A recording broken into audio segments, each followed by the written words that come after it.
मेरे प्यारे नौजवान साथियों, आज 1 घंटा भी अगर आपका मोबाइल डिस्चार्ज हो जाए तो आप बेचैन हो जाते हैं।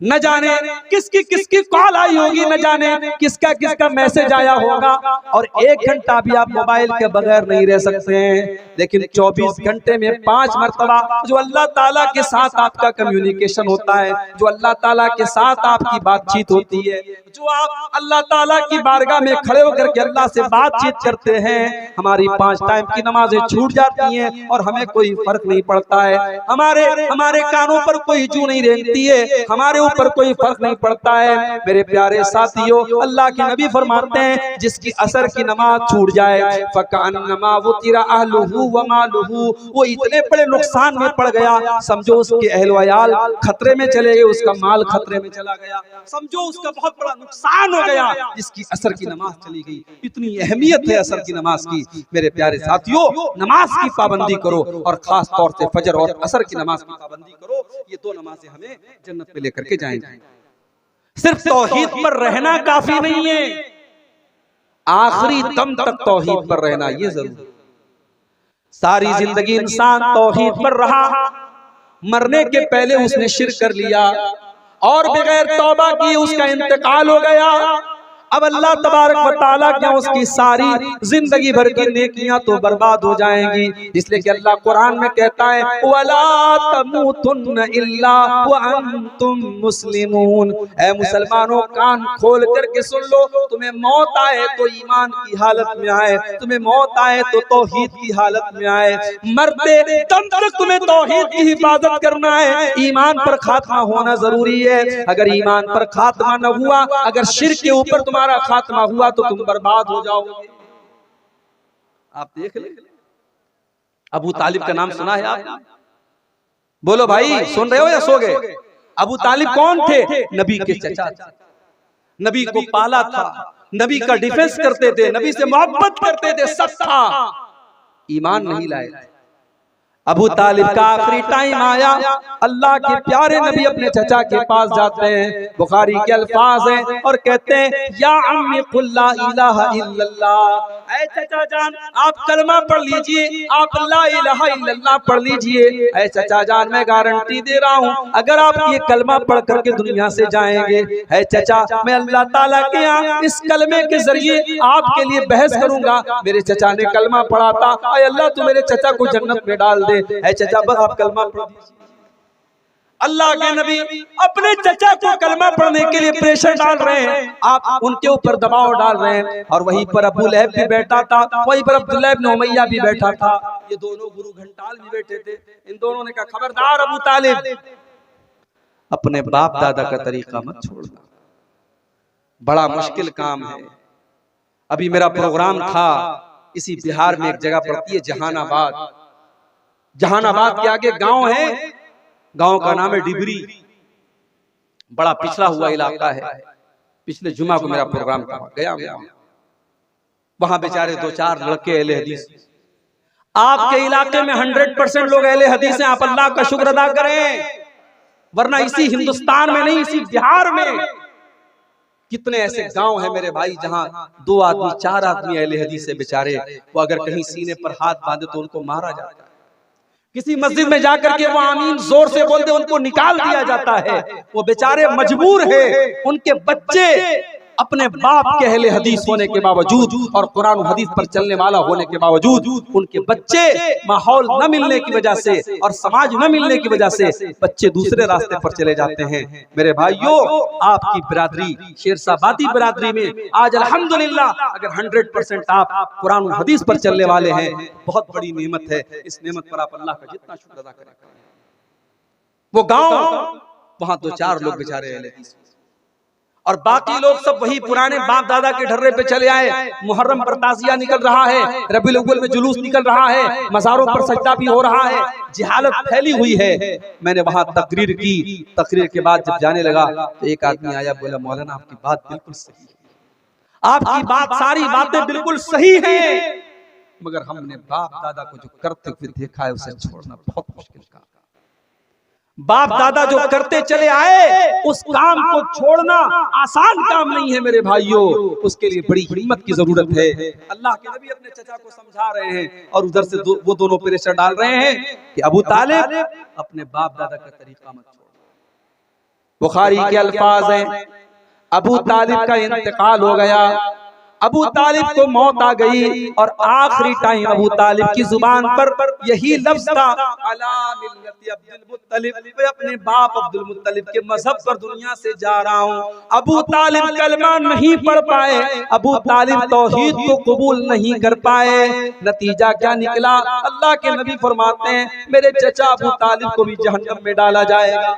हाँ, उन्होंने मुझे पाला था, मेरी मदद की थी, मेरा डिफेंस किया था, उनके अजाब में कुछ हल्कापन किया जाएगा, उनके अजाब में कुछ कंसेशन किया जाएगा, उनके अजाब को कुछ घटा दिया जाएगा, मगर जहन्नम में मेरे चचा को भी डाला जाएगा। मेरे भाइयों, पता ये चला कि अल्लाह ताला के यहाँ ये नहीं देखा जाएगा आपका बाप कौन था, आपका चाचा कौन था, आपका भतीजा कौन था। अल्लाह ताला के आपकी तौहीद देखी जाएगी, अल्लाह ताला के आपका ईमान देखा जाएगा। इसीलिए अल्लाह के नबी फरमाते हैं मन बत्ता बिही अमलुहु लम युसरे बिही नसबुहु। अगर कोई इंसान अपने अमल में पीछे है और नसब में बहुत आगे है, बहुत ऊंचे खानदान का है, अल्लाह को इससे कोई मतलब नहीं है। आपका अमल कैसा है, आपका किरदार कैसा है और आपका अकीदा कैसा है, अल्लाह के यहाँ ये देखा जाएगा। तो पहली चीज जो हमें जन्नत में लेके जाने वाली है मेरे भाइयों, वो तौहीद है। इसीलिए अल्लाह के नबी फरमाते हैं मन कान आखिरो कलामिही ला इलाहा इल्लल्लाह दखलल जन्ना। मरने के पहले जो ला इलाहा इल्लल्लाह कह के गया है, जो तौहीद पर दुनिया से गया है, जो ला इलाहा इल्लल्लाह पर दुनिया से गया है, दखलल जन्ना, वो जन्नत में दाखिल होगा। ये पहली चीज। दूसरी चीज जन्नत में लेकर के जाने वाली दूसरी चीज क्या है? हजरत अबू हुरैरा कहते हैं, तिरमिज़ी की रिवायत है, हजरत अबू हुरैरा कहते हैं कि अल्लाह के रसूल से पूछा गया, आय अल्लाह के नबी अन अक्सर मा युदखिलुल जन्ना, सबसे ज्यादा जन्नत में कौन सी चीज लेकर के जाएगी? आपने फरमाया तक़वल्लाहि व हुस्नुल खुल्क़। आपने फरमाया दो चीजें सबसे ज्यादा जन्नत में लेके जाएंगी, एक अल्लाह का तकवा और एक अच्छे अखलाक। और आज इन्हीं दोनों चीजों की बड़ी कमी है और हम अहले हदीसों में ज्यादा कमी है। शैतान हमारे अकीदे को कमजोर करने में शैतान बहुत मजबूर है। शैतान हमारे अकीदे को तो नहीं खराब कर पा रहा है, शैतान ने हमारे अखलाक को खराब कर दिया और शैतान ने हमारे तकवा को बर्बाद कर दिया। आज 20 साल के जवान को ले लें आप और 70 साल के बूढ़े को ले लें, आज सोशल मीडिया के इस दौर में, मोबाइल के इस दौर में और इंटरनेट के इस दौर में अगर सबसे ज्यादा कोई चीज मुतासिर हुई है मेरे भाइयों तो वो तकवा है। आज फेसबुक पर आप माशाअल्लाह दीनदारी की बातें करते हैं, अच्छी बातें करते हैं, आप फेसबुक पर आप कोई गंदी बातें नहीं शेयर करते हैं, मगर आप जब फेसबुक चलाने लगते हैं, फेसबुक पर वो जो वीडियोस आते हैं, छोटे छोटे रील्स जिनको कहा जाता है, अब रील आई, अब आप देखने लगे, उसमें गाना बजाना भी आने लगा, उसमें सीरियल भी आने लगा, उसमें बेहुदा बातें भी आने लगी। आलिम भी देख रहा है, जाहिल भी देख रहा है, 20 साल का नौजवान भी देख रहा है, 70 साल का बूढ़ा भी देख रहा है। मेरे भाइयों, आज अगर सबसे ज्यादा किसी चीज की कमी है तो अल्लाह के तकवा की कमी है और अल्लाह के डर की कमी है। आज अल्लाह के नबी की ये हदीस हमें बता रही है, ये दो चीजें अपने अंदर हम पैदा कर लें, बेहतरीन अखलाक अपने अंदर पैदा कर लें और तकवा पैदा कर लें। अखलाक का मामला भी हमारा बहुत कमजोर है। हमें से बहुत सारे लोग माशाअल्लाह नमाजी हैं, चेहरे पर दाढ़ी है, बहुत दुनिया के एतबार से परहेजगार हैं, मगर जब बोलते हैं, जब बात करते हैं तो ऐसा लगता है जैसे पत्थर मार रहे हैं। न बात करने की तमीज है, न बोलने की तमीज है, ना उनकी बीवी के साथ उनका किरदार अच्छा है, ना माँ के साथ सलूक अच्छा है, ना बाप के साथ सलूक अच्छा है।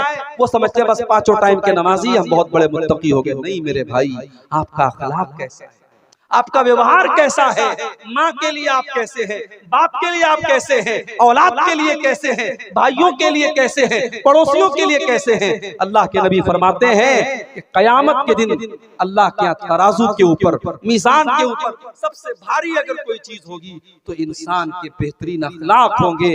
अखलाक से कीमती और अखलाक से वजनदार कोई चीज नहीं होगी। इसीलिए अल्लाह के नबी से जब पूछा गया कि दो चीजें जो सबसे ज्यादा जन्नत में लेके जाने वाली है वो क्या है, तो आपने फरमाया तक़वल्लाहि व हुस्नुल खुल्क़, एक अल्लाह ताला का डर और दूसरी चीज बेहतरीन अखलाक।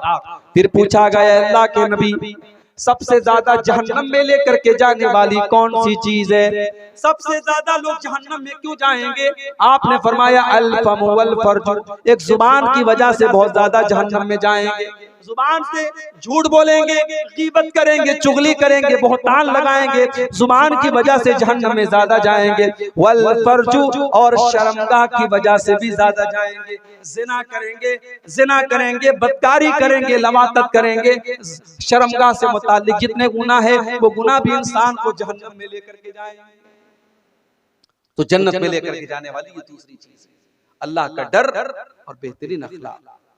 और आगे बढ़िए, जन्नत में लेकर के जाने वाली तीसरी चीज, मेरे प्यारे साथियों, अगर आप जन्नत में जाना चाहते हैं तो एक बड़ा आसान सा काम बता रहा हूं। अगर अल्लाह ने आपको पैसे से नवाजा है, अगर अल्लाह ने आपको दौलत से नवाजा है, अगर हो सके तो किसी यतीम की परवरिश अपने जिम्मे ले लीजिए, किसी यतीम बच्चे को पाल लीजिए। अल्लाह के नबी फरमाते हैं अना वकाफिलुल यतीम कहातैन, आपने अपनी दोनों उंगलियों से इशारा करके फरमाया कि यतीम की परवरिश करने वाला, यतीम को पालने वाला और यतीम की जिम्मेदारी कबूल करने वाला जन्नत में मोहम्मद रसूलुल्लाह के साथ रहेगा।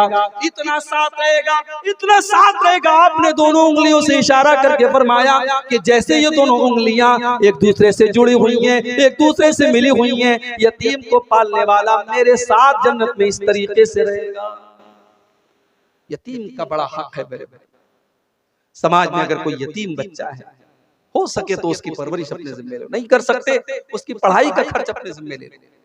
कितने बच्चे हैं बेचारे यतीम हैं, पढ़ने में बड़े टैलेंटेड हैं, मदरसे की फीस नहीं दे पा रहे हैं, और कौम के पास बहुत पैसा है, अपने फालतू कामों के लिए, अपने हराम कामों के लिए बहुत पैसा है। मेरे भाइयों, किसी अच्छे मदरसे में जाओ, पता लगाओ कोई टैलेंटेड लड़का हो, किसी गरीब फैमिली से बिलोंग करता हो, अगर यतीम हो तो बहुत सोने पे सुहागा है। यतीम बच्चा है, मदरसे वालों से कहो मौलाना इस बच्चे की जो भी फीस है साल भर की मैं अपने जिम्मे ले लेता हूँ, ये काम कर लो। चलो पूरी परवरिश नहीं कर सकते, पढ़ाई उसकी अपने जिम्मे ले लो। वो लड़का कल आलिम बनेगा, कल हाफिज बनेगा, दीन का दाई बनेगा, दीन का मुबल्लिग बनेगा, तकरीरें करेगा, खुतबे देगा, किताबें लिखेगा, जो भी इल्म फैलाएगा उसका सवाब आपको मेरे भाइयों मिलता रहेगा। ये भी सदक़े जारिया की एक शक्ल है। अल्लाह के नबी ने फरमाया कि यतीम की परवरिश। तीन चीजें हो गई। नंबर 4, जन्नत में लेकर के जाने वाली चौथी चीज, ये भी बहुत आसान काम है, बस 2 काम आपको करना है। ये हदीस सुना देता हूं। अल्लाह के नबी के एक सहाबी हैं, उनका नाम है हानी रज़ी अल्लाह ताला अन्हु। हानी कहते हैं मैं अल्लाह के रसूल के पास गया, मैंने कहा अय अल्लाह के नबी मुझे कोई ऐसा अमल बता दीजिए मायूजिबुल जन्नह, जो जन्नत को वाजिब कर दे। कोई ऐसा काम बता दीजिए कि अगर मैं वो काम करूं तो जन्नत मेरे लिए वाजिब हो जाए, मैं हर हाल में जन्नत में चला जाऊं। अल्लाह के नबी ने फरमाया अलैका बिहुस्निल कलाम व बज़लित ताम, ऐ मेरे सहाबी तू 2 काम कर ले, तू जन्नत में चला जाएगा। पहला काम तू ये कर ले, हुस्निल कलाम, जब तू कलाम करे, जब तू बातचीत करे, जब तू गुफ्तगू करे, जब किसी से कोई बात कहे तो तेरी बात का अंदाज अच्छा हो, तेरी बात मीठी हो, तेरा अंदाज मीठा हो, तेरी आवाज में, तेरी बातचीत में मिठास हो, तू कड़े लहजे में बात न करे, तेरी आवाज अच्छी हो, तेरी बातचीत अच्छी हो। आवाज का मतलब ये नहीं कि इंसान अपनी आवाज बदल दे, जो नेचुरल आवाज वो आवाज में बात करे, लेकिन बात उसकी सही हो, मीठी बात हो, अच्छे अंदाज में लोगों से बात करे, बदतमीजी से बात करे। और दूसरी चीज क्या है, वह बज़लित ताम, लोगों को खाना खिलाओ। अब लोगों को खाना खिलाओ में गरीब भी आ गए, रिश्तेदार भी आ गए, मेहमान भी आ गए।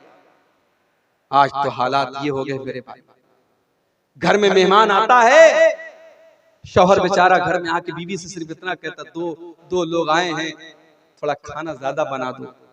बीवी की पेशानी पर बल पड़ जाता, तुमने मुझसे पूछा था तुम लेके क्यों चले आए?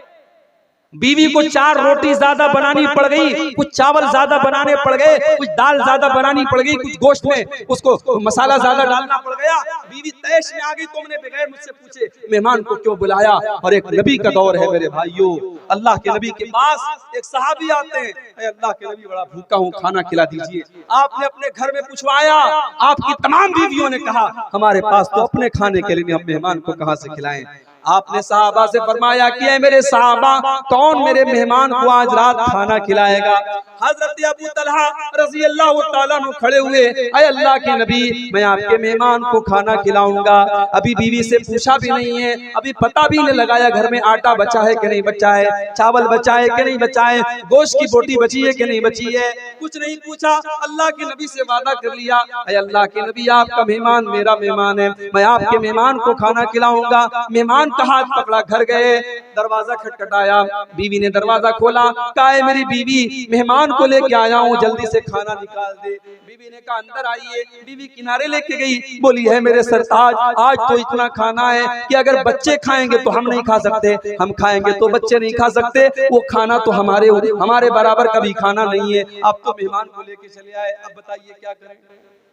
कहा एक काम करो, बच्चों को सुला दो, बच्चों को सुला दो और मैं मेहमान को घर में लेके आता हूं, खाना प्लेट में ले आओ और मेरे सामने भी खाली प्लेट रहेगा, और जैसे ही खाने का टाइम आएगा चिराग की बत्ती बुझा देना। मेहमान को ऐसा लगेगा मैं भी खाना खा रहा हूं, मेहमान का पेट भर जाए, हम दोनों मियां बीवी बाद में कभी खा लेंगे, भूखे रह लेंगे, कोई मसला नहीं।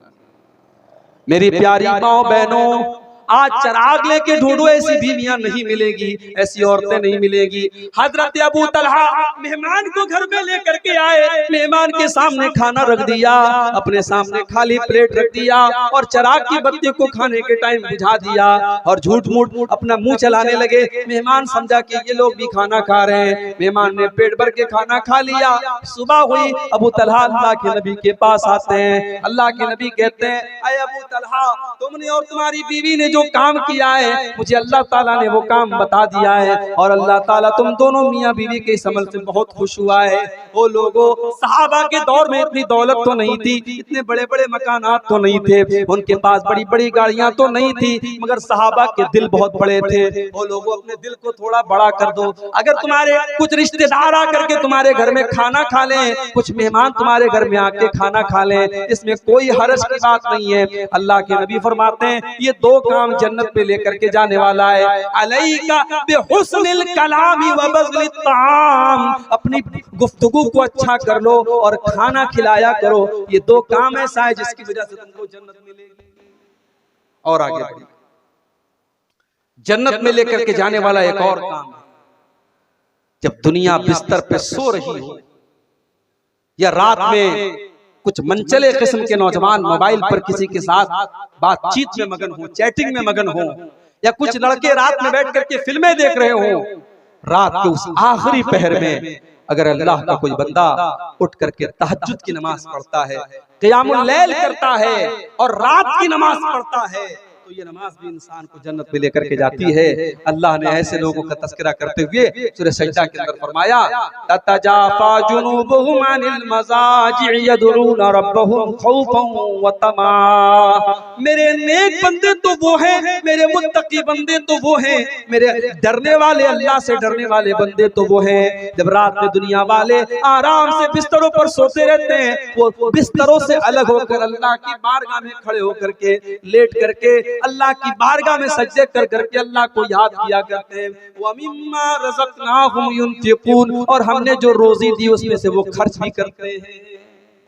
तहज्जुद की नमाज ये भी इंसान को जन्नत में लेकर के जाती है मेरे भाई। इसीलिए अल्लाह के रसूल जब मदीना पहुंचे, आपने मदीना पहुंचने के बाद सबसे पहला पैगाम जो लोगों को दिया था वो क्या दिया था? अय्युहन्नास अफ्शुस सलाम वातिमुत ताम वसिलुल अरहाम वसल्लु बिल्लैलि वन्नासु नियाम तदखुलुल जन्नत बिसलाम। ओ लोगों, 4 काम कर लो तुम जन्नत में चले जाओगे। अफ्शुस सलाम, सलाम को फैलाओ, सलाम को बढ़ाओ, सलाम को फैलाओ, ज्यादा से ज्यादा एक दूसरे को सलाम किया करो, सलाम फैलाओ। और दूसरा काम वातिमुत ताम, खाना खिलाया करो, मेहमान को, गरीबों को, रिश्तेदारों को खूब खाना खिलाया करो। वसिलुल अरहाम, और रिश्तों को जोड़ा करो। वसल्लु बिल्लैलि वन्नासु नियाम, और जब रातों में लोग बिस्तर पे सो रहे हो उस टाइम तहज्जुद की नमाज पढ़ा करो, उस टाइम क़ियामुल लैल किया करो। और लोगों, इतना काम अगर तुम कर लोगे तदखुलुल जन्नत बिसलाम, तो बड़े आराम से जन्नत में चले जाओगे। जन्नत में लेकर के जाने वाला एक और काम। 5 टाइम की नमाज फर्ज है, 5 टाइम की पढ़ना है, मगर 2 नमाजें उसमें खास तौर से ऐसी हैं जो आम तौर से हमारी और आपकी छूट जाती है। एक है फजर की नमाज, जो रात में हम सोते हैं तो छूट जाती है, और दूसरी असर की नमाज, दोपहर में आराम करते तो छूट जाती है। इन 2 नमाजों को जो पाबंदी से पढ़ेगा, मन सल्लल बरदैनी दखलल जन्ना, अल्लाह के नबी फरमाते हैं 2 ऐसी नमाजें हैं जो ठंडे टाइम में पढ़ी जाती हैं, एक फजर की नमाज, एक असर की नमाज। ये 2 ठंडी नमाजों को जो पाबंदी से पढ़ेगा, इसका मतलब ये नहीं कि बाकी 3 को छोड़ देगा, चूंकि ये दोनों नमाजें ज्यादा अहम हैं और ज्यादा आम तौर से इन दोनों नमाजों में गफलत होती है, इसलिए अल्लाह के नबी फरमाते हैं इन 2 नमाजों को जो पाबंदी से पढ़ेगा वो जन्नत में जाएगा। अभी 2 दिन पहले मैं सफर में था, मोबाइल मेरा डिस्चार्ज हो गया। और आप लोग तो समझते हैं कि मौलाना साहब तो साहब फ्लाइट से आते होंगे, फ्लाइट से जाते होंगे, एसी से आते होंगे, एसी से जाते होंगे। कभी कभी मौलाना साहब लोगों को भी कैसा कैसा सफर करना पड़ता है, हम आपको बता नहीं सकते। 2 दिन पहले मैं कलकत्ता से बर्दमान से घर जा रहा था, बनारस जा रहा था, और इत्तेफाक देखिए ट्रेन का टिकट मैंने बनाया था, एसी का टिकट बनाया था, लेकिन चूंकि अभी हमारे गैर मुस्लिम भाइयों के त्योहार का सीजन चल रहा है, ट्रेनों में बहुत रश चल रहा है, टिकट मेरा कंफर्म नहीं हुआ, टिकट कंफर्म नहीं हुआ। अब साहब सिस्टम आप जानते हैं, अगर ऑनलाइन टिकट बनाया है आपने और टिकट कंफर्म नहीं हुआ तो इसका मतलब कि आपका वो टिकट कैंसिल हो जाएगा और अब आप विदाउट टिकट। अब मुझे जाना भी जरूरी था, मेरा बहुत जरूरी काम था बनारस में। मैंने सोचा चलो भाई टीटी से बात करता हूं। मैंने जनरल टिकट खरीदा, टीटी से मिला, मैंने कहा टीटी साहब मुझे बनारस मुगल सराय तक जाना है, कोई सीट आप मुझे एसी 3rd क्लास में, एसी 2nd में, एसी 1st क्लास में, जितना भी पैसा लगे मैं देने के लिए तैयार हूं। टीटी ने कहा भाई साहब कहीं कोई जगह नहीं, पूरी ट्रेन फुल है, मैं आपको कहीं कोई सीट नहीं दे सकता। ट्रेन के अंदर एसी डब्बे के अंदर सीट खाली थी, मैं बैठा, टीटी ने बाहर कर दिया, नहीं आप अंदर नहीं बैठ सकते, आपके पास टिकट नहीं है, ये सारी सीटें रिजर्व हैं, आप अंदर नहीं बैठ सकते। ट्रेन के बाहर जो दरवाजे के पास जहां बेसिन लगा होता है और जहां लेटरिन के दरवाजे होते हैं, पूरी रात मैंने वहीं पर बैठ करके पूरी रात गुजारी। और मोबाइल में मेरे इत्तेफाक से चार्जिंग भी नहीं थी, मोबाइल भी डिस्चार्ज था, मैं किसी से कोई बात भी नहीं कर सकता था। तो वो रात मेरे लिए बड़ी भारी गुजरी। एक तो तकलीफ जो हुई, रात भर वहां दरवाजे के पास जो बैठना पड़ा, वहीं लेटना पड़ा, वो तो जो तकलीफ हुई। मोबाइल आज हमारी जरूरत बना है, अगर मोबाइल स्विच ऑफ है, मोबाइल बंद है, तो इंसान ऐसा लगता है कि साहब इस दुनिया में बिल्कुल यतीम हो गया, इतना ताल्लुक हो गया हमारा मोबाइल से, इतना जुड़ाव, इतना कनेक्शन हो गया हमारा मोबाइल से। मेरे प्यारे नौजवान साथियों, आज 1 घंटा भी अगर आपका मोबाइल डिस्चार्ज हो जाए तो आप बेचैन हो जाते हैं। न जाने किसकी कॉल आई होगी, न जाने किसका मैसेज आया होगा, और 1 घंटा भी आप मोबाइल के बगैर नहीं रह सकते हैं। लेकिन 24 घंटे में 5 मरतबा जो अल्लाह ताला के साथ आपका कम्युनिकेशन होता है, जो अल्लाह ताला के साथ आपकी बातचीत होती है, जो आप अल्लाह ताला की बारगाह में खड़े होकर के अल्लाह से बातचीत करते हैं, हमारी 5 टाइम की नमाजें छूट जाती हैं और हमें कोई फर्क नहीं पड़ता है। हमारे कानों पर कोई जू नहीं रेंगती है, हमारे ऊपर कोई फर्क नहीं पड़ता है। मेरे प्यारे साथियों, अल्लाह के नबी फरमाते हैं जिसकी असर की नमाज छूट जाए फकान्नमा वुतिरा अहलुहु व मालुहु, वो इतने बड़े नुकसान में पड़ गया, समझो उसके अहल वयाल खतरे में चले गए, उसका माल खतरे में चला गया, समझो उसका बहुत बड़ा नुकसान हो गया जिसकी असर की नमाज चली गई। इतनी अहमियत है असर की नमाज की। मेरे प्यारे साथियों, नमाज की पाबंदी करो और खास तौर से फजर और असर की नमाज की पाबंदी करो। ये दो नमाजें हमें जन्नत में लेकर के जाएंगे।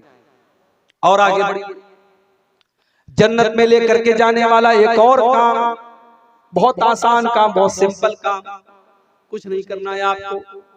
हर फर्ज नमाज के बाद आयतल कुर्सी को पाबंदी से पढ़ा कीजिए। अल्लाह के नबी फरमाते हैं मन करा आयतल कुर्सी दुबुरा कुल्ली सलाह, हर फर्ज नमाज के बाद जो पाबंदी से आयतल कुर्सी पढ़ता है ला यमनहु मिन दुखूलिल जन्नत इल्ला अन यमूत, उसको जन्नत में जाने से कोई चीज रोक नहीं सकती है। जैसे ही उसकी मौत हो जाएगी, जब तक वो जिंदा है तब तक वो जन्नत में नहीं जा सकता है, मरने के बाद उसकी जन्नत पक्की है। जो हर फर्ज नमाज के बाद पाबंदी से आयतल कुर्सी पढ़ता है, आयतल कुर्सी छोटे छोटे बच्चों को भी याद होती है, आप याद कर ले मेरे भाई, और कोशिश करें हर फर्ज नमाज के बाद आयतल कुर्सी को जरूर पढ़ें। और सिर्फ फर्ज नमाज के बाद नहीं, रात में बिस्तर पे सोने जब जाएं तब भी आयतल कुर्सी पढ़ के सोया करें। अल्लाह के प्यारे नबी फरमाते हैं जो इंसान रात में सोने के टाइम आयतल कुर्सी पढ़ के सोता है, रात भर अल्लाह की तरफ से एक फरिश्ता उसकी हिफाजत करता है और कोई शैतान उसके करीब नहीं आ सकता। इसलिए आयतल कुर्सी को अपनी जिंदगी का एक पार्ट बना ले, एक हिस्सा बना ले, और हर फर्ज नमाज के बाद भी आयतल कुर्सी पढ़ा करें और रात को भी आयतल कुर्सी पढ़ा करें। और आगे बढ़िए, जन्नत में लेकर के जाने वाली एक और चीज, अगर आप जन्नत में जाना चाहते हैं और किसी से आपका झगड़ा चल रहा है, आपका केस चल रहा है और आपको पता है कि आप सही है, सामने वाला गलत है, लेकिन अगर आपको जन्नत में जाना है तो छोटी सी कुर्बानी आपको देनी पड़ेगी। अपने अहंकार को कुर्बान करना पड़ेगा, अपनी ईगो को कुर्बान करना पड़ेगा, अपनी अना को कुर्बान करना पड़ेगा। अल्लाह के नबी फरमाते हैं अना ज़ईमुन बिबैतिन फिल जन्ना, मैं जन्नत की गारंटी लेता हूँ उस इंसान के लिए लिमन तरकल मिरा व इन काना मुहिक्कन, जो हक पर होने के बावजूद झगड़े को खत्म कर दे, हक पर है, सही है, फिर भी झगड़े को खत्म कर दे, ऐसे इंसान को मैं जन्नत की गारंटी देता हूँ। ये अल्लाह के नबी ने फरमाया। मेरे प्यारे साथियों, अगर इस हदीस पर अगर अमल करने के लिए हम अपने झगड़ों को खत्म कर दें, न जाने कितने खानदानों के केस खत्म हो जाएं, न जाने कितने भाई भाई के मसले हल हो जाएं। सिर्फ इस हदीस को अपने सामने रखिए कि अल्लाह के नबी जन्नत की गारंटी दे रहे हैं उस इंसान को जो हक पर होने के बावजूद झगड़े को छोड़। और आगे बढ़िए, जन्नत में लेकर के जाने वाली एक और चीज, बड़ी आसान चीज है, बस हमें इतना काम करना है। अगर अल्लाह ने दौलत से नवाजा है और हमारे पास अल्लाह के घर का हज करने की ताकत है, अल्लाह के घर का हज हम कर सकते हैं, हम पहली फुर्सत में हज कर ले। इंतजार न करें, अभी तो मकान पूरा नहीं हुआ, इंतजार न करें अभी तो बेटी की शादी नहीं हुई, इंतजार न करें अभी तो लड़के की शादी नहीं हुई। माफ करना मेरे भाई, लड़के की शादी, लड़की की शादी और मकान का बनवाना ये हज के लिए कोई शर्त नहीं है। अगर आज आपके पास इतनी दौलत है कि आप हज कर सकते हैं तो पहली फुर्सत में आप हज कर लीजिए, इससे पहले कि आप बीमार हो जाएं, इसके पहले कि आपकी दौलत खत्म हो जाए, इसके पहले कि आप हज का वो काम न कर सकें। बहुत सारी मिसालें, बहुत सारी मिसालें हैं।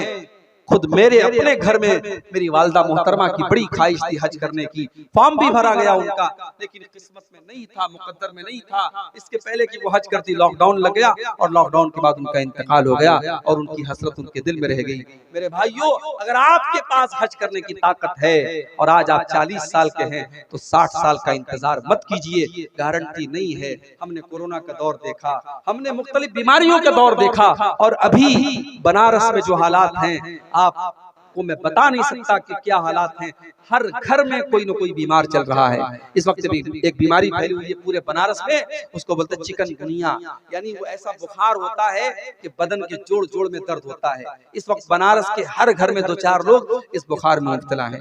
और अभी मेरे जानने वालों में, मेरे रिश्तेदारों में 10 लोग ऐसे हैं जो कैंसर की बीमारी में, जो बड़ी खतरनाक बीमारी है कैंसर की बीमारी, उस बीमारी में मुब्तला है और उसमें 2-3 लोगों का इंतकाल भी हो गया है।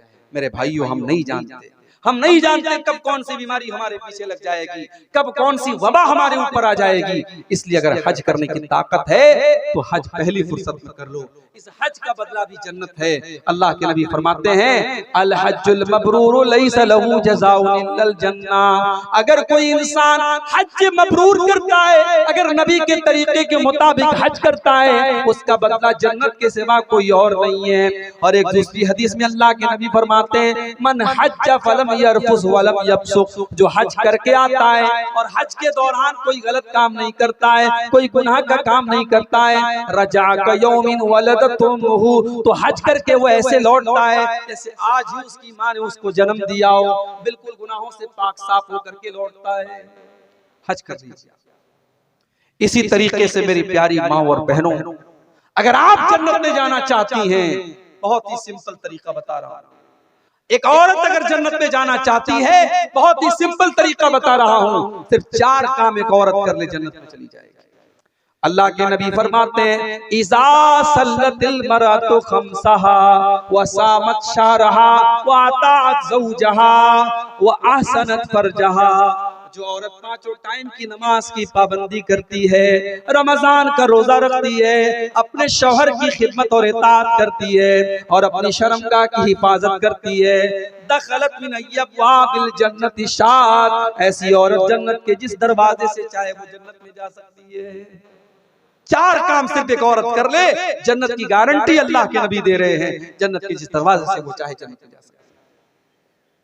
इसी तरीके से मेरे प्यारे साथियों, अगर आप जन्नत में जाना चाहते हैं, कभी रात में बैठ करके, कभी तन्हाई में बैठ करके, जब कोई देखने वाला न हो, कोई कैमरा न लगाओ, कोई ऑडियो रिकॉर्डिंग न कर रहा हो, कोई वीडियो न बना रहा हो, रात का अंधेरा हो, आप हैं और आपका कमरा है और आपके गुनाहों की स्याही है, अल्लाह की बारगाह में अपने हाथ फैलाइए और अपने गुनाहों को याद करके अल्लाह से माफी मांगिए। वो जो कतरे आपकी आंखों से निकलेंगे मेरे प्यारे साथियों, अल्लाह के नबी फरमाते हैं, ऐनानि ला तमस्सुहुमुन नार। 2 आंखें ऐसी हैं जो कभी जहन्नम में नहीं जाएंगी। ऐनुन बकत मिन खशियतिल्लाह। एक वो आंख जो अल्लाह के खौफ से रोती है, जिससे आंसू निकलते अल्लाह के खौफ से, वो आंख कभी जहन्नम में नहीं जाएगी। और एक वो आंख, वो ऐनुन बातत तहरुसु फी सबीलिल्लाह, अल्लाह के रास्ते में चौकीदारी कर रही है, सरहदों की हिफाजत कर रही है। उस आंख वाले को भी अल्लाह ताला जहन्नम में नहीं डालेगा। 2 आंखों को अल्लाह ताला जहन्नम में नहीं डालेगा। अगर हम और आप जन्नत में जाना चाहते हैं, अपनी आंखों को कभी अल्लाह के खौफ से अपनी आंखों में हम आंसू भी ले आए मेरे भाइयों। वो आंसू जो अल्लाह के लिए बहेंगे, वो आंसू भी हमें जन्नत में लेकर के इंशाअल्लाह जाएंगे। और इसी तरीके से अगर आप जन्नत में जाना चाहते हैं, तो मेरे प्यारे साथियों, शरीयत ने एक काम और बताया है कि हमेशा सच्चाई का साथ दो, हमेशा सच्चाई का साथ दो, सच बोलो और सच लोगों का साथ दो। अल्लाह के नबी फरमाते हैं, अलैकुम बिस्सिद्क़ि फ़इन्न सिद्क़ यहदी इलल जन्ना। ऐ मेरी उम्मत के लोगों, हमेशा सच्चाई का साथ दो, क्योंकि सच्चाई जन्नत की तरफ लेकर के जाती है। व इय्याकुम वल कज़िब, और झूठ से हमेशा बचो, फ़इन्नल कज़िब यहदी इलन नहार, क्योंकि झूठ आपको जहन्नम की तरफ लेकर के जाता है। सच्चाई का साथ दीजिए और सच्चों के साथ रहिए, इंशाअल्लाह ये रास्ता भी आपको जन्नत की तरफ लेके जाएगा। इसी तरीके से मेरे प्यारे साथियों, जन्नत में लेकर के जाने वाला एक और अमल हमें कुरान और सुन्नत के अंदर बताया गया। वो अमल ये है कि हम अल्लाह के नबी की इताअत करें, अल्लाह के नबी की पैरवी करें, अल्लाह के नबी के रास्ते पर चलें। आपकी इताअत करने वाला भी जन्नत में जाएगा। अल्लाह के नबी फरमाते हैं, कुल्लु उम्मती यदखुलूनल जन्नत इल्ला मन अबा। मेरी उम्मत के सारे लोग जन्नत में जाएंगे, मगर वो लोग जन्नत में नहीं जाएंगे जिनको जन्नत में जाना मंजूर नहीं है, जो जन्नत में जाने से इनकार कर देंगे। सहाबा ने कहा, अल्लाह के नबी वो कौन से बदनसीब लोग होंगे जो जन्नत में जाने से इनकार कर देंगे? आपने फरमाया मन आतानी दखलल जन्ना, जो मेरी इताअत करेगा वो जन्नत में जाएगा, व मन आसानी फक़द अबा, और जो मेरी नाफरमानी करेगा वो जहन्नम में जाएगा। जो मेरी नाफरमानी करेगा समझो वो जन्नत में जाने से इनकार कर रहा है। मेरे प्यारे साथियों, आज कितने मुसलमान हैं, उनके सामने नबी की हदीस पढ़ के सुना दो, उनके सामने बुखारी की रिवायत पढ़ के सुना दो, उनके सामने अल्लाह के नबी का अमल पढ़ के सुना दो, वो कहते हैं साहब बात तो सही है, हदीस तो सही है, रिवायत तो सही है, मगर हम अपने बाप दादा का तरीका नहीं छोड़ सकते, हम अपने पीर साहब का तरीका नहीं छोड़ सकते, हम अपने बुजुर्गों का तरीका नहीं छोड़ सकते। अभी आपके बिहार में एक स्टेशन है बारसोई, बारसोई से मुझे जुमा पढ़ाना था पाकुड़ में, और इत्तेफाक से कोई ट्रेन नहीं थी, तो बारसोई से 4 व्हीलर बुक करके मैं पाकुड़ गया था। अब वो जो 4 व्हीलर वाला था वो इत्तेफाक से टनाटन था, बिल्कुल टनाटन। अब रास्ते पर उसने ख्वाजा साहब की मनकबत में कव्वालियां सुनाना शुरू कर दिया मुझे। अब मैं भी मजबूर था, उसी की गाड़ी में बैठा हूं, मैं क्या उसको मना करूं, वो कव्वाली सुनाए जा रहा है। तो रास्ते में मैंने उससे पूछा कि भाई लग रहा है कि आपको ख्वाजा साहब से बहुत मोहब्बत है। उसने कहा मौलाना बहुत मोहब्बत है। तो मैंने कहा कि अच्छा ख्वाजा साहब के दरबार में आप कितनी बार गए? बोले हर 6 महीने में 2 बार जाते। मैंने कहा अच्छा हज कितनी बार आपने? कहा आज तक हज नहीं किया, आज तक उम्रा नहीं किया, लेकिन ख्वाजा साहब के यहाँ 6 महीने में 2 बार जाता हो। तो मैंने कहा एक काम करिए, आपको अजमेर में अपना घर बनवा ले, वहीं आकर ख्वाजा साहब के बगल में। कहा नहीं, दूर रहेंगे तो मोहब्बत ज्यादा रहेगी, ख्वाजा साहब बुलाते हैं इसलिए हम ख्वाजा साहब के पास जाते हैं। आज कितने मुसलमान हैं जिनके दिलों में गैरुल्लाह की मोहब्बत भरी हुई है मेरे भाई। जब उसका नाम गुलाम मुस्तफा था, बारसोई का रहने वाला वो इंसान, वो ड्राइवर कह लीजिए, उस गाड़ी का मालिक भी वही था। जब मैंने उसको थोड़ी देर समझाया तो उसने कहा मौलाना आप अपना नंबर दे दीजिए, हम जलसा कराएगा तो आपको बुलाएगा।